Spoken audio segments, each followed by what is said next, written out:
Hello everyone, this is Anand Ranjan, Assistant Professor, School of Computer Application, Bhamu Banarsidas University, Lucknow.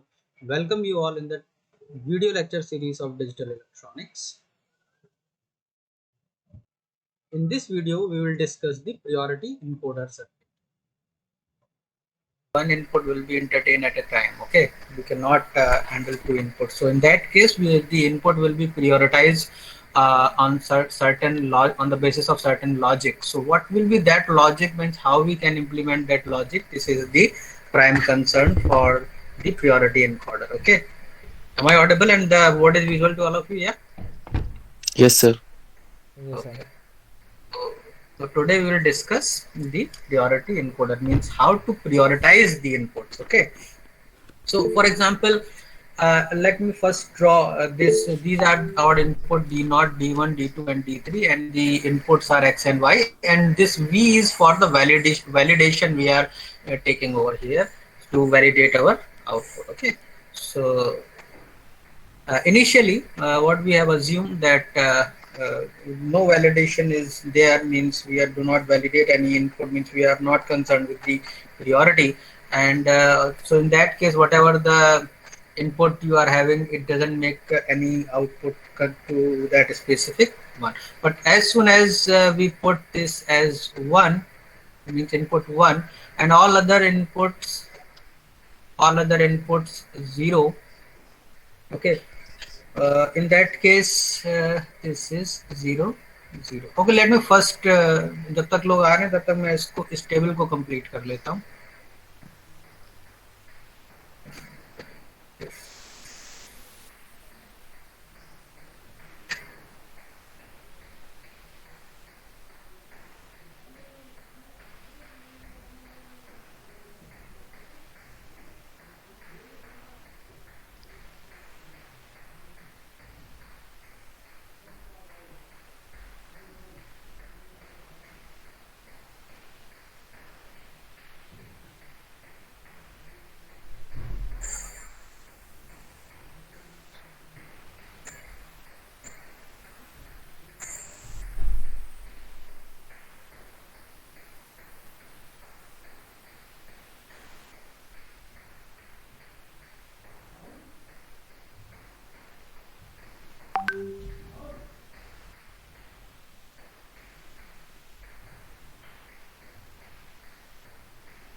This is my D0 and G1, D3,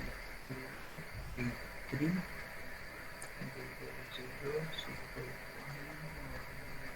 0 1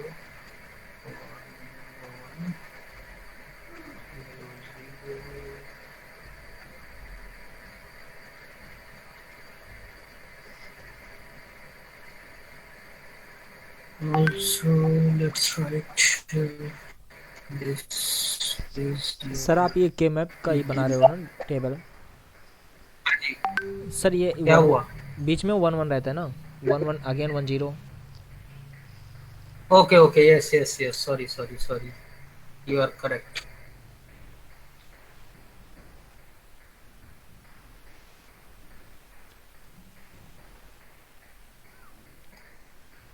this is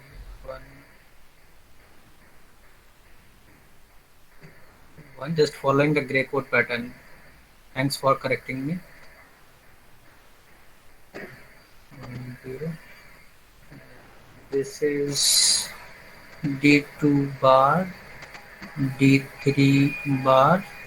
This is D2 bar, D3, and this is D2, D3, D2, D3 bar. This is D0 bar, D1 bar, D0 bar, D1, D0, D1, and this is D0 and D1 bar, and let's take this is 0, 1, 2, 3, 4, 5, 6, 7, 8, 9, 10, 11, 12, 13, 14, and 15. Okay. And let me take this code.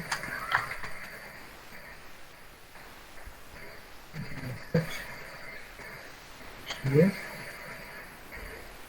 So this is the K map for X, and this is K map for Y. All right, am I audible? Yeah. Yes, sir. And board is visual. Yes, sir. Yes, sir. Okay. Yes, sir. So we are discussing a case, means of course we have a normal encoder circuit in which these encoders are nothing but just the reversal, or in functioning in a reverse fashion. Just we have case discussed in case of decoder. Means decoder के case में हमारे पास क्या था? Decoder में हमारे पास 2 raised to the power, sorry, n inputs थे, है ना? n inputs थे और कितने outputs थे? 2 raised to the power n output. ये हमारे डिकोडर सर्किट कहलाते हैं. इनकोडर में क्या होता था? 2 raised to the power n inputs होंगे या उससे कम होंगे और आउटपुट कितने होंगे? Okay, the inverse. लेकिन अभी इनकोडर में एक दिक्कत ये थी कि इसमें से कई इनपुट्स हो सकते हैं जो कि कोशिश करें कि एक समय में 1 होने की, लेकिन हमारे सर्किट में इस तरह की प्रोविजनिंग हमको करनी पड़ती है कि हम इनकी प्रायोरिटी डिसाइड करें कि पहले भाई ये आएगा, उसके बाद ये आएगा, उसके बाद ही फिर दूसरा आएगा, ताकि किसी तरह की कोई इनपुट क्लैशिंग ना हो. और इस तरह के जब प्रायोरिटी बेस्ड इनपुट्स किसी सिस्टम में दिए जाते हैं तो उसी को हम यहाँ पर नाम दे रहे हैं कि प्रायोरिटी इनकोडर, यानी इनपुट की हम प्रायोरिटी डिसाइड कर रहे हैं. अब वो डिसाइड कैसे हो रही है, आइए इस चीज को थोड़ा सा पहले इस ट्रुथ टेबल में समझ लीजिए, तो फिर उसका इम्प्लीमेंटेशन और उसकी डिजाइनिंग आसान हो जाएगी. जैसे कि यहाँ पर हमने इनपुट्स लिखे D0, D1, D2 और D3. Okay, hello. Yes, sir. Yes, sir. उसके बाद हमने देखो यहाँ पे अगर आप ध्यान से देखें तो सबसे पहले D3 पे हमने क्या लिखा है? 1. ओके, D3 पे हमने 1 लिखा है और बाकी जो कंडीशन है उस पर हमने रेड क्रॉस मार्क करके रखा है.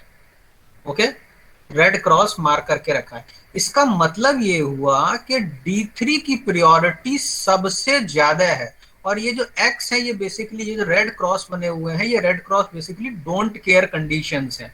अब D3 की वैल्यू 1 है, उसके बाद चाहे D2 तुम्हारा क्या हो, 1 हो या 0 हो, D1 तुम्हारा चाहे 1 हो या 0 हो, या D0 तुम्हारा 1 हो 0 हो, आउटपुट हमेशा क्या आएगा? 1 1. आउटपुट हमेशा क्या आएगा? 1 1. यानी अगर D3 1 है और उसके बाद ये D0, D1, D2 चाहे जो भी वैल्यूज आप वहां पर दो, आउटपुट हमारा क्या आना चाहिए? 1 1 आना चाहिए। तो ये हमने D3 की जो प्रायोरिटी डिसाइड करी, D3 की हमारी क्या हो गई, हाईएस्ट प्रायोरिटी। हाईएस्ट प्रायोरिटी हमने किसको दे दी, D3 को। और इसी तरह से जो D0 है हमारा, अब D0 जो है वो हमारा क्या हो जाएगा, लीस्ट प्रायोरिटी पर चला जाएगा। इस पर चला जाएगा, लीस्ट प्रायोरिटी पर। इसी तरह से जब उसके बाद अगर हम D3 के बाद हम जाएं तो नेक्स्ट प्रायोरिटी किसकी है, D2 की। नेक्स्ट प्रायोरिटी किसकी है, D2 की।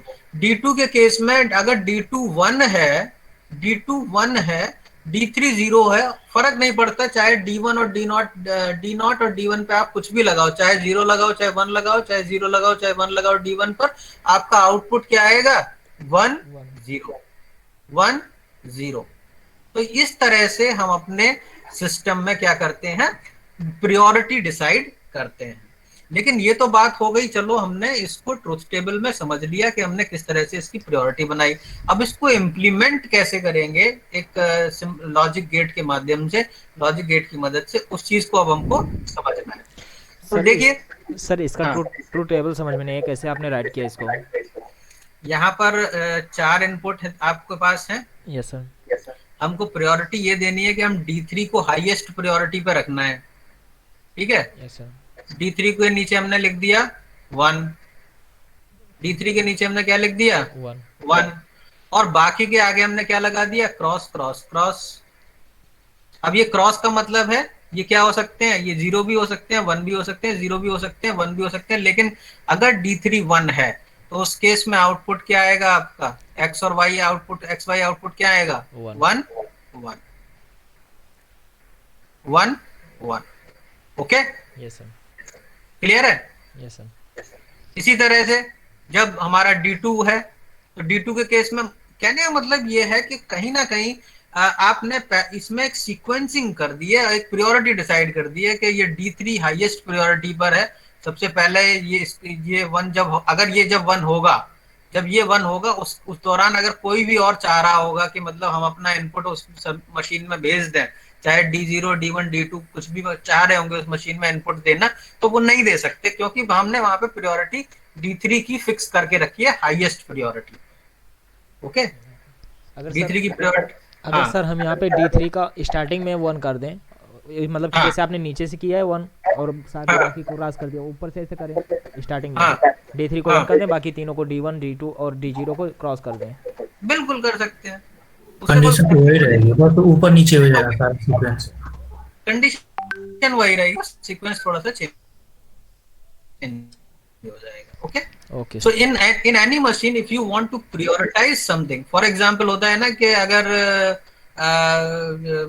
मैं इसको कैसे एक्सप्लेन करूं एक जनरल लैंग्वेज में, कि अगर एक हाइट ही एक मापदंड है। मैंने एक वीडियो देखा था अभी, तो उसमें एक मिलिट्री का एक साइड ट्रायल चल रहा था, तो वो हाइट के बेसिस पे उनको शॉर्ट करना था। तो सिंपल उन्होंने क्या किया था, एक दीवार के ऊपर एक सरिया रख दी थी, आदमी से कहा था उसमें से पास होते जाओ। तो जो आदमी का सर उसमें लड़ रहा था सरिया में, वो उसको अंदर कर रहे थे, और जो नहीं लड़ रहा था, जो सीधे सीधे पार हो जा रहा था, उनको वापस भेज दे रहे थे।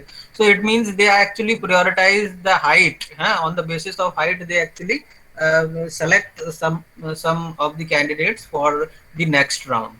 Getting my point or not? So in most of the time in any system, whenever the multiple inputs are there, you actually prioritize certain inputs so that it will do not produce any kind of disturbance in the system, because most of the time systems are mapped for 1-to-1 mapping only.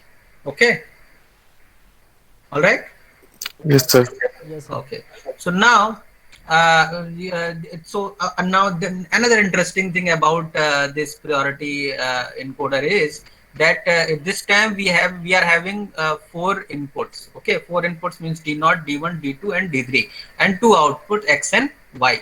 So just the normal the basic fundamentals of designing a combinational circuit is, first of all you have to identify your inputs outputs, then you have to construct the truth table, further you draw the Boolean expression of the outputs, and then try to simplify it using the K-map of the Boolean expression, and whatever the expression you will get, you try to implement using the basic logic gate. यही 4 step है ना भाई।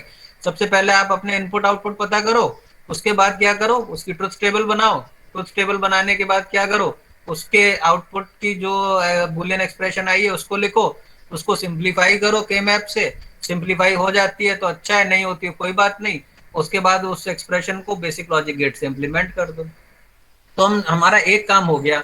दूसरे काम के लिए अब हम देखो यहाँ पे क्या करने जा रहे हैं कि हमें जो आउटपुट एक्सप्रेशन है या तो मैं उसकी एक्सप्रेशन लिखूं या मैं डायरेक्ट क्या करने जा रहा हूँ कि इन्हीं आउटपुट एक्सप्रेशंस को एक्स और वाई को के मैप में डाल के एक रिड्यूस्ड या सिंप्लीफाइड बुलियन एक्सप्रेशन निकालने की कोशिश कर रहे हैं, जिसको हम कह सकते हैं कि ये प्रायोरिटी जो आपके वो है मींस प्रायोरिटी क्या कहेंगे, प्रायोरिटी इनकोडर की आउटपुट एक्सप्रेशन, जिसको हम इम्प्लीमेंट कर ले जाएंगे अपने Boolean functions. Okay, so see first of all let's concentrate on X. अगर आप एक्स के ऊपर ध्यान दें तो एक्स में कहां कहां पर वन है, दो जगह पर वन है, यस, एक यहां पर है और एक यहां पर है,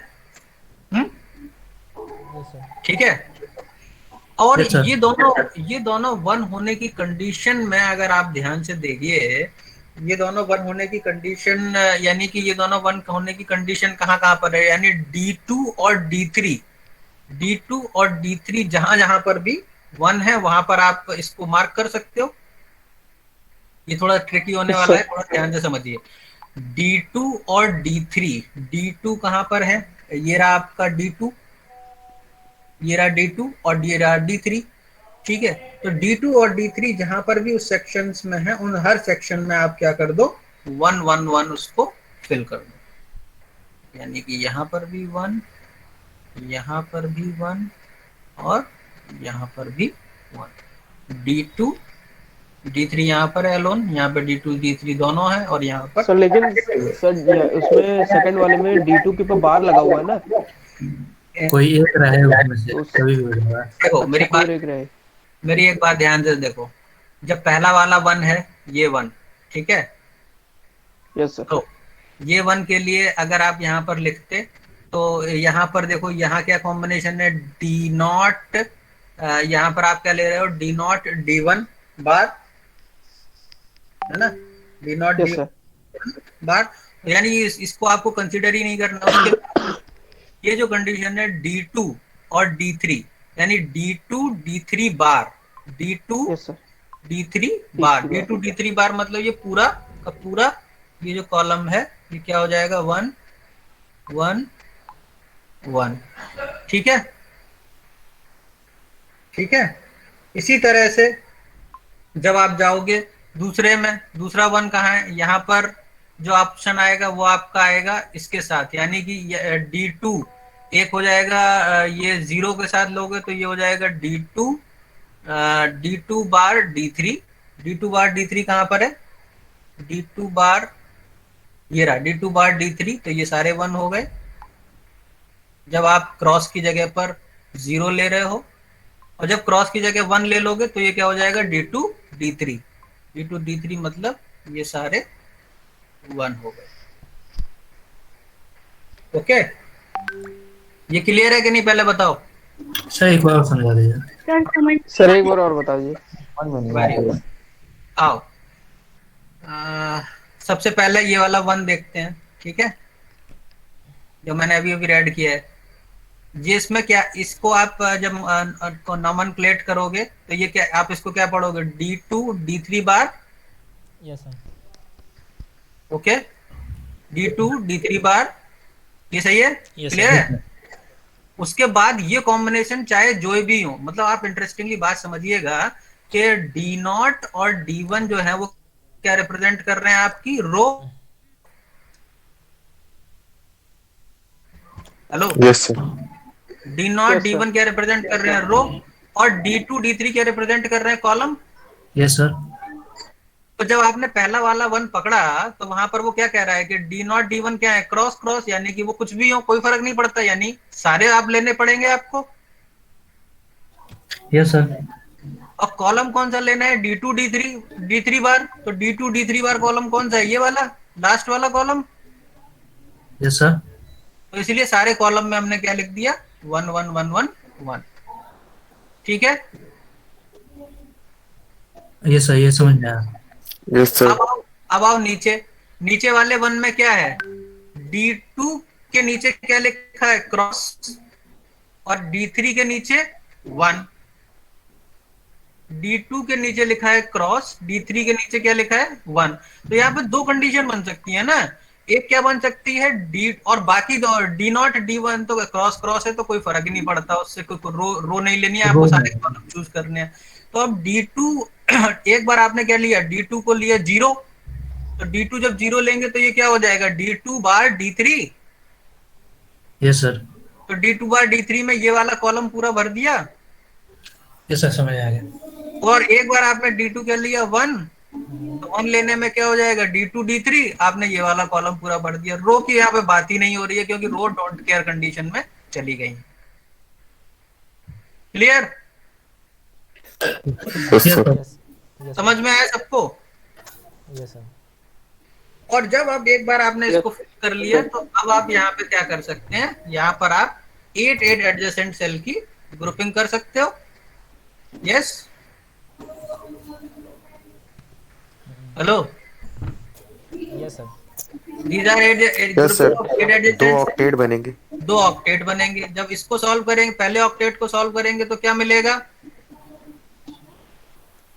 D3, D3, और जब दूसरे ऑक्टेट को सॉल्व करेंगे तो क्या मिलेगा, D2,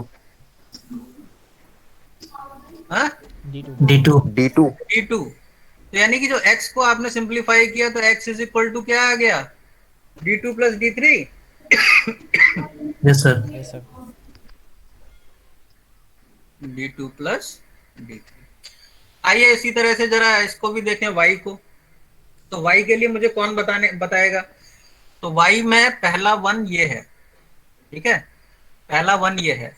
इसका मतलब है कि अब देखो, अब कौन बताएगा, चलिए आप ही लोग बताइए, मैं नहीं भरूंगा इसको, आप बताइए पहले वाले 1 के लिए कहाँ भर सकते हैं। D0 बार D1। नहीं, मुझे सेल में बता दीजिए, मैं वहीं भर दूंगा। सब 4th 5th 6th D1 में रो में रहेगा। क्या चीज, 4th से लेकर सर रो में रहेगा सर 1 4th से लेके 6 तक row. 4 5 6 7 sir. 4 5 6 7। Yes sir. Are you sure? Yes sir. See, no sir, no sir, just I told you D0 and D1 are used to select the row. Okay, okay, let me write here. You are having the condition D0, D1, D2 and D3. What is given to you, mean this is X, sir cell number 4 and 12। this is sir 4 में रहेगा। 0 0। तो आपके पास choice क्या होगी, hello भैया देखो, आपके पास choice क्या होगी, आपके पास एक चॉइस ये है कि ये x क्या हो जाए, 0 1 0 0, और दूसरी चॉइस क्या है, 1 1 0 0। तो अब मुझे बताओ कौन कौन सी सेल होंगी ये, तो cell number 4 and 12। This is 4 and this is sir 4 and 12। 12।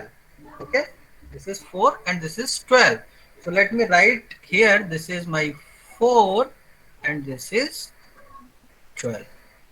Okay, so now you have successfully write expression for this. And what about this expression 1?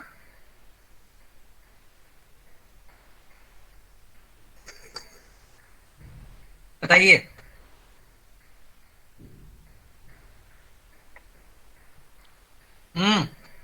तो 4th कॉलम। 4th कॉलम,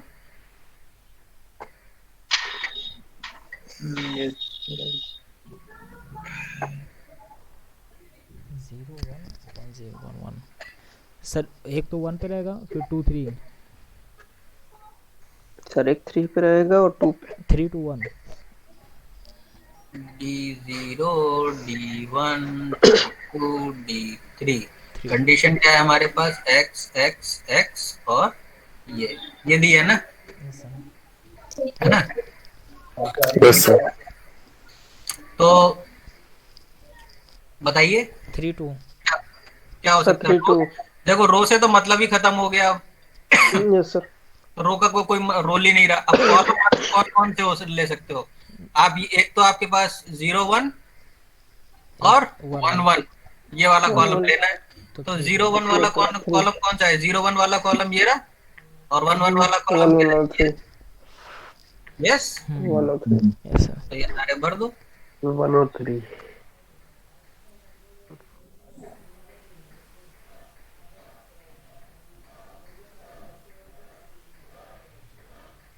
बहुत इंपॉर्टेंट क्वेश्चन है, long question में अक्सर पूछा जाता है कि explain and implement the priority. Sir Input. अगर यहाँ पे रो रहता है तो वहाँ पे ओनली वहाँ पे कॉलम सेल्स में भरा जाता है ना, पूरे रो में नहीं जाएगा। मतलब अगर रो का जैसे कि आपने ये 4 और 12 वाला बनाया था, हाँ इसका पूरा आपने सेल में नहीं भरा था, रो में। हाँ, तो उसमें सेल में भरने की जरूरत क्यों है? उसमें सेल पूरे पूरे पूरी रो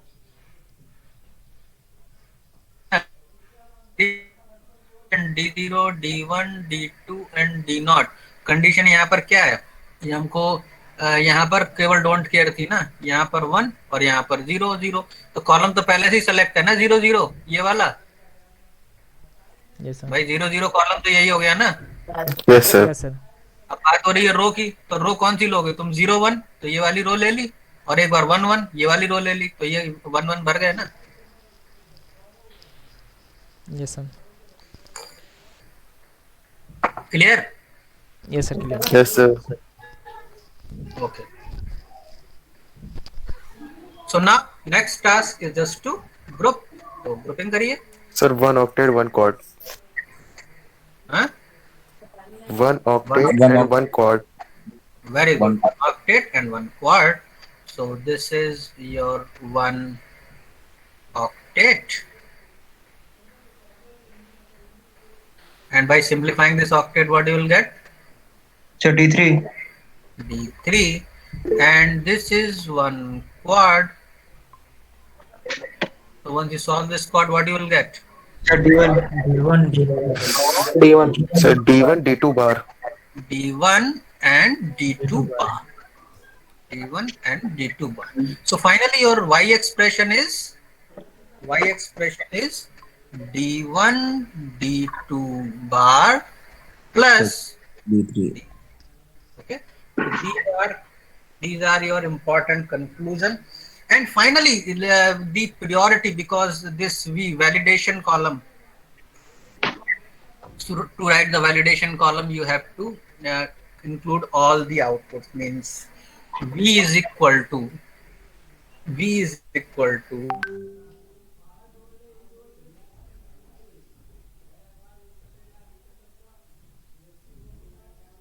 T1 plus T1 plus T2 and D3. And based on this you can implement your logic diagram. Let's do that. So first of all, let me write all the expressions. These all expressions are y1, okay,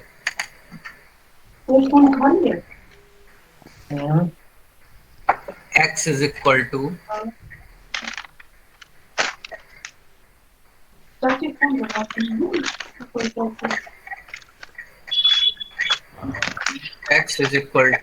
क्या था? x is equal to d2 plus d3, y is equal to क्या था? D1 D2 bar d1 bar plus plus D3 d3, और v is equal to क्या था? d1 D0 d3 और D0 d0. Okay, so simple. Let's only one complement fellow is there ना, d0 d2 bar है ना, एक ही तो है। Yes, sir. अनुभव माइक ऑन है।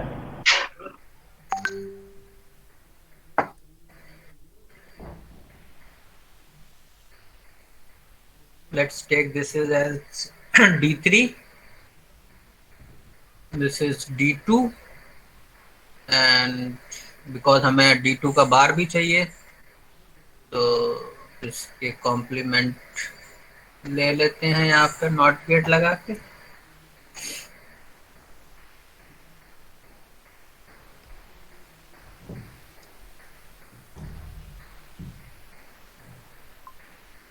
this is D2 bar और नहीं चाहिए, और क्या चाहिए हमको, D1, D3, D2, D1 and D0. Okay. So this is my D3, D2, this is of course D2 bar, this is D1 and this is D0. Okay. So to implement X, what we have required? OR gate. One OR gate, yes. OR gate. So let first draw one OR gate.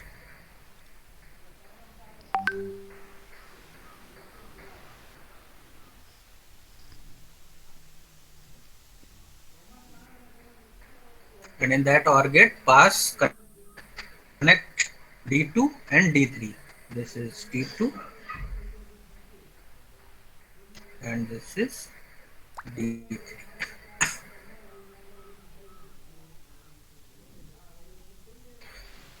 In second, there are two product term we can say. One is D1 and D2 bar. Okay, to implement that, one AND gate is required, and then output of that AND gate will go to the input to the OR gate along with D3.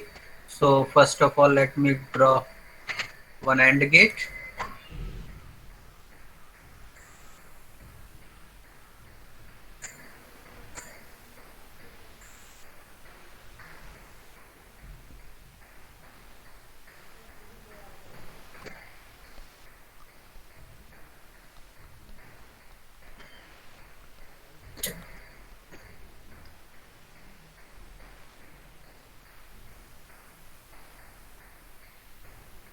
And the input to the AND gate are D1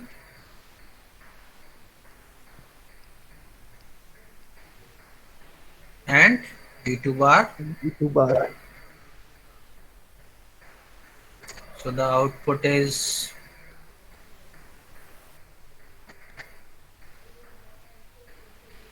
your D1, D2 bar.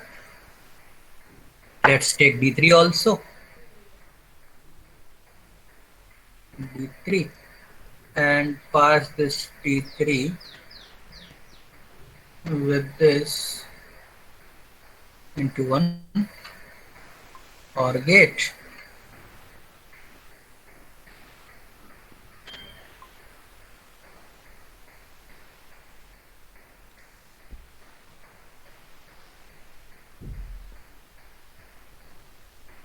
So you will get the D1, D2 bar, D3, and finally one OR gate for V.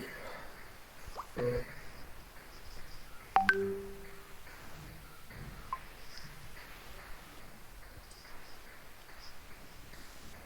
in which all D0, D1, D2 and D3 will be input. So this is a very important logic for deciding the priorities of your inputs. Okay.